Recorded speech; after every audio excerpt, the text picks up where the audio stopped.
We're going to talk today about the vagaries of war. What happens in split seconds, and what can happen when war continues on for another day, 2 days, 3 days, maybe a couple of weeks, while you're waiting for an enemy to make a decision whether to give up, surrender, or to continue the war. And you really don't know what that decision can be. In the meantime, things can happen that change the whole aspect of that war. So we'll go back to World War II. An incident. What happened to us in a few minutes while in a convoy on a beautiful, warm, sunny day in the Mediterranean. A convoy of ships, a bunch of sailors manning those ships, Navy destroyers, a Coast Guard ship, a troop ship manned by merchant crew, everybody lolling about, alert, yes, the men on duty were always alert. But the rest of us were relaxed. On our ship, we were playing cards in the officers' mess, having fun, joking, and then came a tremendous explosion. It was so great that we were convinced immediately that our ship had been hit and that we were going to sink. So we ran for battle stations. My job was to do the first aid as well as other things aboard ship, so I had to go run and get my first aid kit. But by the time I got out on deck, the ship had steadied and was plodding along. We had not been hit. But what had happened that night? A group of torpedo planes, German torpedo planes, came in from over the mountains on the coast of Algiers. We were 30 miles off the coast. And as I said, it was so peaceful. And then they hit, right at dusk.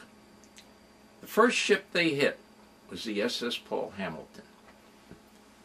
The Paul Hamilton had 504 Army Air Force personnel on board. It was considered a troop ship, but for some reason or other, there was also munitions or gasoline, high-test gas. I don't know what it was, but the torpedo penetrated the hull of that ship and blew the ship with all its crew to smithereens. It was a sheet of flame from the ocean to the sky. Later on, when I saw the pictures of the atom bomb, that came to mind. It's a sight I never forgot. There were 580 men on that ship, and everyone perished. I believe they only recovered the part of one body that fell on the deck of another ship. That's what happens in a split second. 580 lives just erased from the face of the earth. There were 2 other ships hit that were sunk, and 2 more that were heavily damaged, a U.S. destroyer and a merchant ship. So in a few minutes, what a loss. If a war ends a few days earlier, it might mean saving the lives of thousands. We just don't know. Now, during World War II, I was a merchant seaman. I was one of many thousands. There were 9,400 and 97 merchant seamen killed during the war. Most people studying history and studying the war are not familiar with that fact. There were 12,000 merchant seamen wounded. There were 2,814 merchant ships sunk. So we took the brunt of the battle wherever we went. The British, their merchant fleet, they lost 30,000 seamen during the war. Now, before the war started, American merchant ships were unarmed. So they were unprepared for Pearl Harbor.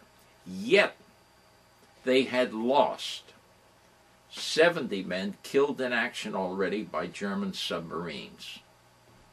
Ships had been sunk, American ships, before Pearl Harbor, before we entered the war. Most people weren't familiar with that.